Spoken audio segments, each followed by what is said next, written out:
Tonight, I will tell you a story about how the goddess Athena taught Medusa a very important lesson about what it means to be beautiful. Before we begin, let us take a moment to find tranquility in the space we are in and relax. Settle into the mattress underneath you. Feel the weight of the day leave your body as you sink deeper and deeper into the comfort of the bed. Gently place your hands on your stomach.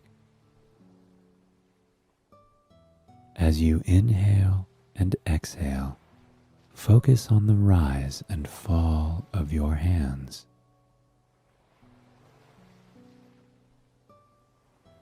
There is comfort in the consistent rhythm of your breathing. As the breath fills your body, take care to feel the warmth as it radiates from your core, all the way down to the very tips of your fingers. Now that you have found relaxation in the space you are in, let us begin. The story of Athena and Medusa began a long time ago in ancient Greece. Ancient Greece was unlike the world that we know today. Back then, winged horses, one-eyed cyclops, and other strange creatures roamed the earth. Men believed that gods and goddesses who lived in Mount Olympus ruled the earth. The gods and goddesses in ancient Greece always got involved in the affairs of men. They showed themselves and talked to mortal men face to face. They looked like us, except they were immortal. Other than this, the most significant difference between the mortals and gods is that they had magical abilities. The gods had the power to control the sun, the moon, the waters, and everything else that you can think about. The gods often used these powers to help, and sometimes punish the people they ruled over. It was then that a beautiful girl named Medusa lived in a city called Athens. The bustling town was home to many lovely and charming women, but of all these women, Medusa was the most beautiful. She had long, shiny, golden hair that reached her waist, and her face was smooth like fine porcelain. Her face was so perfect that it rivaled that of the gods and goddesses. Men came from faraway places just to get a glimpse of her beauty. Medusa was lovely, and she knew it. But instead of being thankful for her gift of beauty and using it for good, she was arrogant of the fact that she was stunning. Not a single day passed that she didn't remind everybody of this. One Sunday, while she was buying flour from the village miller, she boasted about how beautiful she was. "Miller, this flour is fresh and white, but it's nothing compared to my skin. My skin is fresher and whiter than that of the first snow," she said. The miller heaved a sigh, rolled his eyes, and went back to work. He was tired of hearing Medusa talk about how beautiful she was. Medusa's bragging didn't end there. She bragged to the cobbler that her blonde hair glowed brighter than the sun. She told the blacksmith that her eyes were greener than the most exquisite emeralds. And she boasted to everyone within earshot in the public gardens that her lips put the reddest roses to shame. There was no end to her arrogance. When Medusa wasn't busy sharing her thoughts with anyone about how beautiful she was, they would find her looking and admiring her reflection in the mirror. In the mornings, she would spend hours admiring herself in her hand mirror as she brushed every strand of her long golden hair. There is nobody more beautiful than you. Not even the goddesses compare to your beauty, she said as she pursed her lips and made kissing motions to herself. At night, she would close the windows and look at her reflection in the darkened mirror for an hour before she got tired and went to sleep. Medusa would take any opportunity that came her way to either talk about or admire herself. She became so self-absorbed that she didn't care about the surrounding people anymore. She could no longer carry out tasks her parents asked her to do without forgetting what it was she was going to do when she was looking at herself. One time, her mother asked her to take some water from the nearby well. Medusa obeyed her mother, but she took too long to admire her reflection in the well, and she forgot to fetch the water. "I'm sorry, Mother, but I forgot to take the water.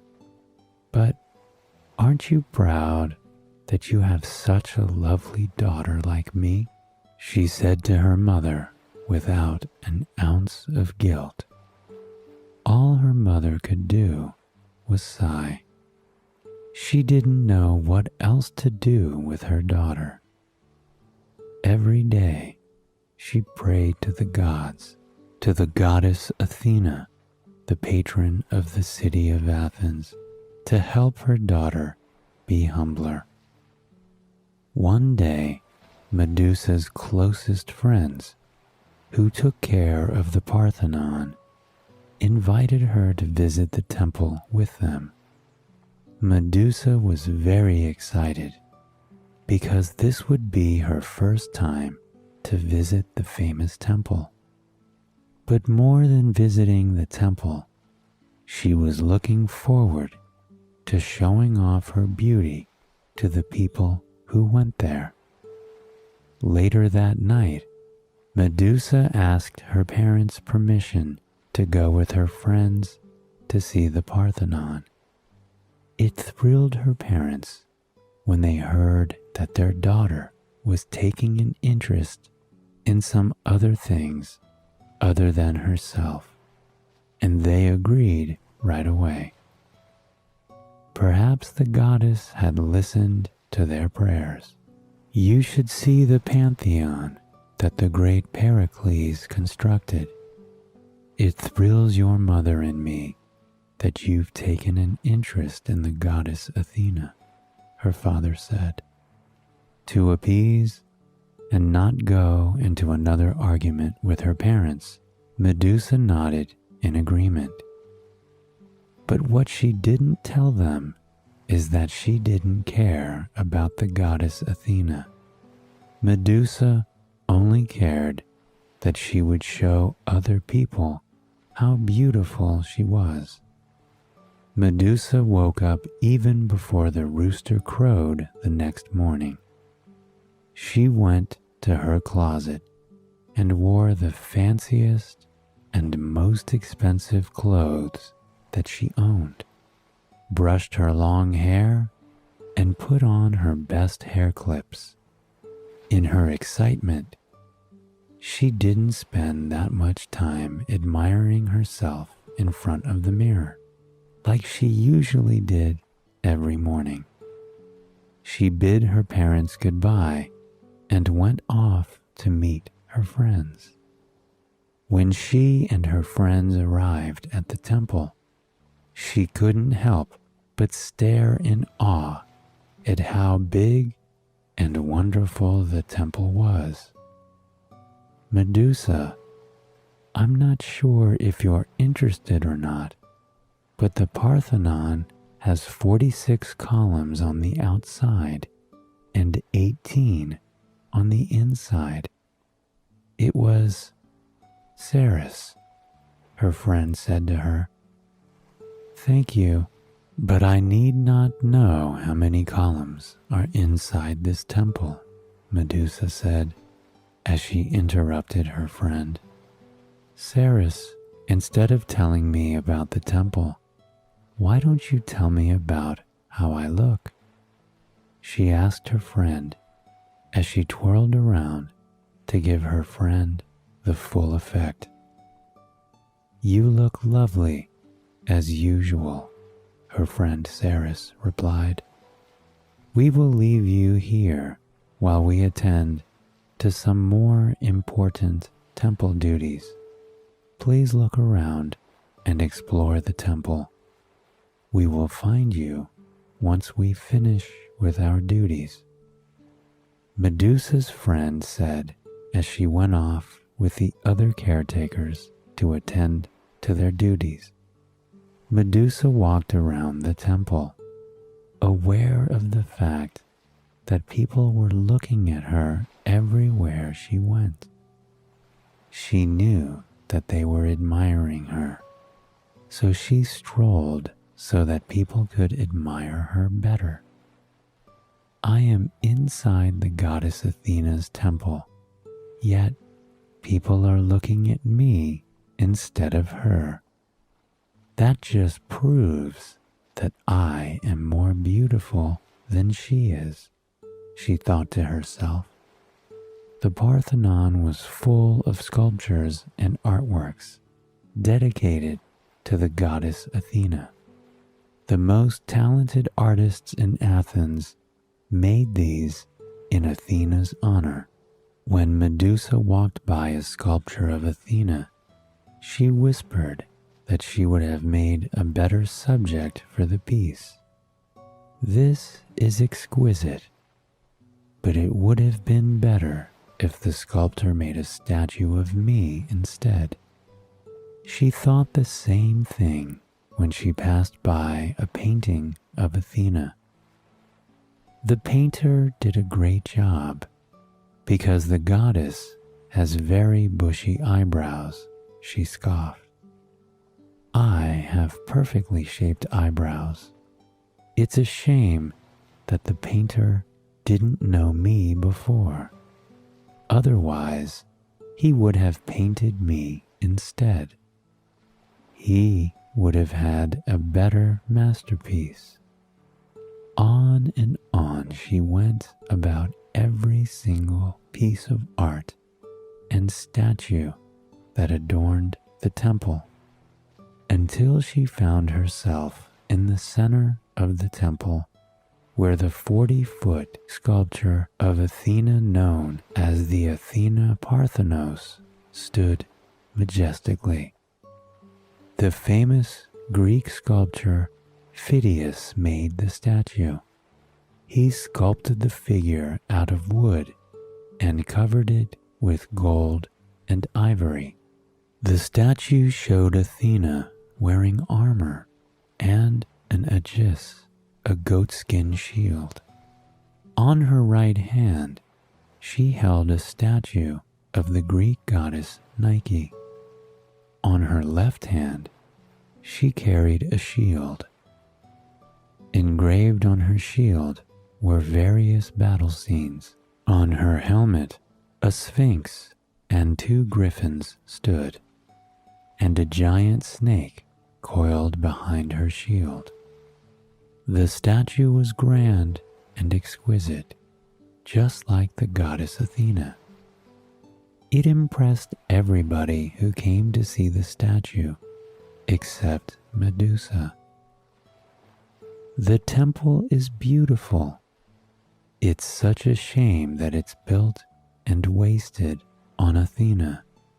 I'm sure even the gods will agree that I am more beautiful than she. Maybe one day people will build an even bigger and better temple dedicated to my extraordinary beauty. What she had said shocked her friends and temple priestesses working within earshot.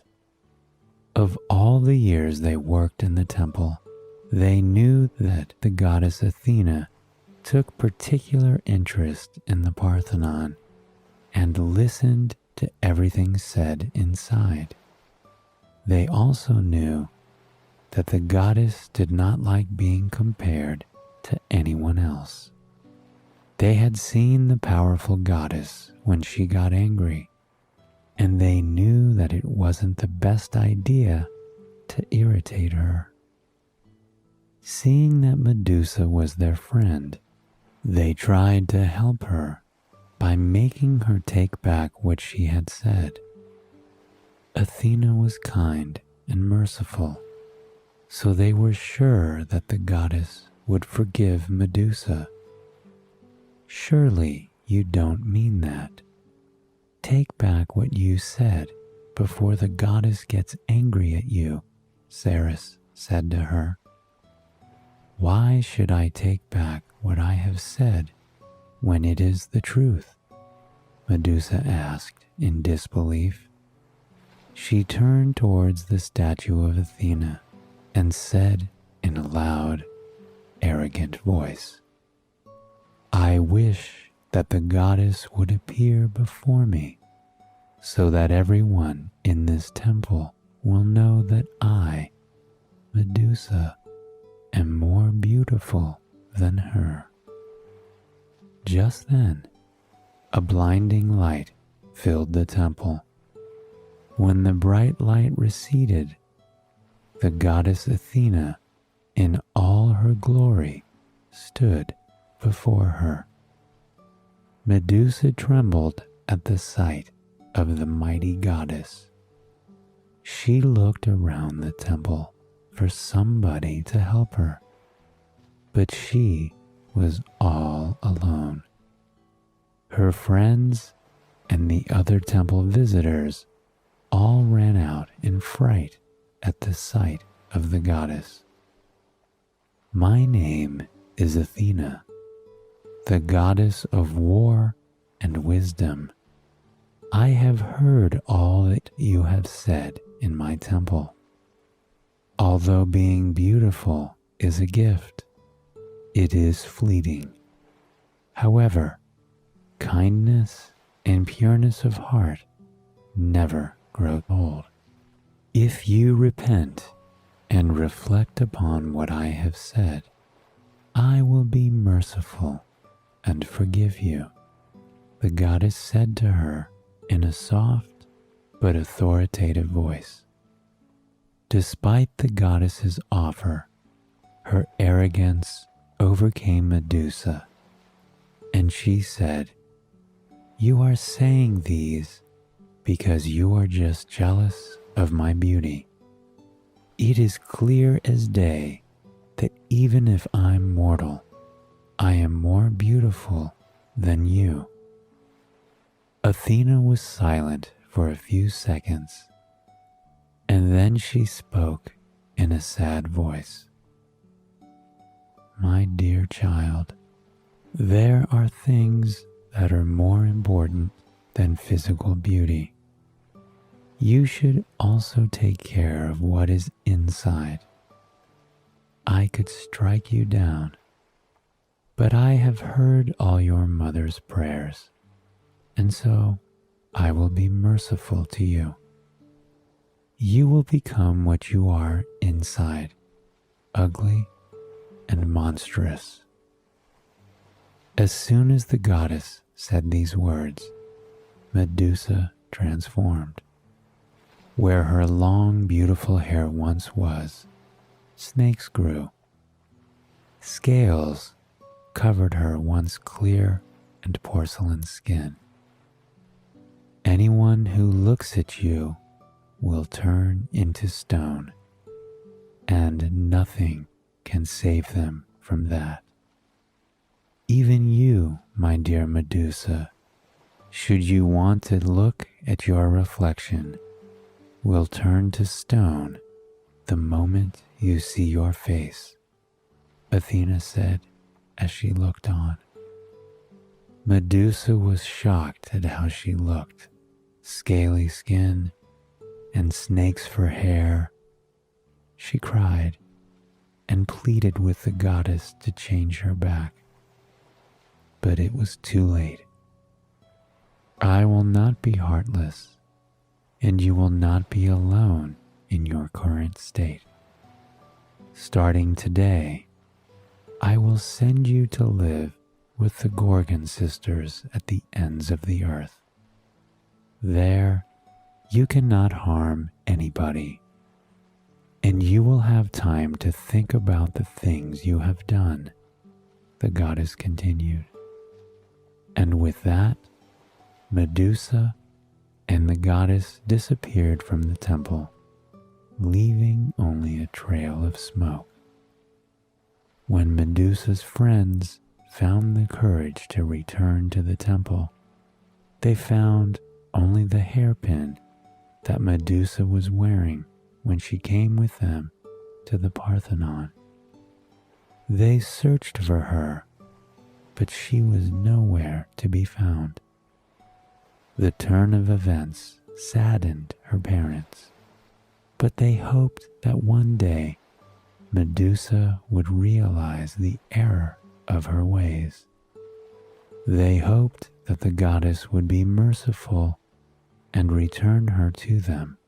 The story of Medusa is a reminder that kindness and pureness of heart are things that grow more beautiful as the years pass by. A pretty face can be gone just like the wind. I hope that you enjoyed listening to this story and that it helped you sleep well. I'll see you next time for another fascinating tale. Good night and sweet dreams.